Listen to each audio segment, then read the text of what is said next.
கவலைப்படாதீங்க ஜமுனா, உங்க லவர் உங்களுக்கு கண்டிப்பா கிடைப்பாரு. உங்களை தேடிட்டு இருக்கிற மும்மரத்துல அவர் ரேடியோ கேட்கலையோ என்ன. தங்கில் குதித்து விட ஒரு சமுத்திரம் நினைப்பது போல் அங்கம் நிறைந்து விட என் ஆவி துடித்தது தான்.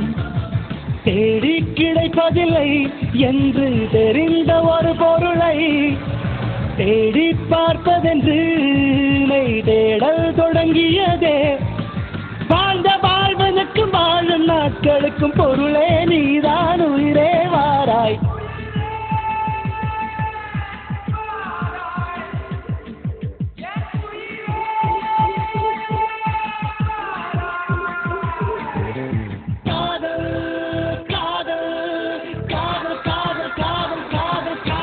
காதல் மழையே காதல் மழையே எங்கே விழுந்தாயோ, கண்ணில் உன்னை காணும் முன்னே மண்ணில் ஒளிந்தாய்.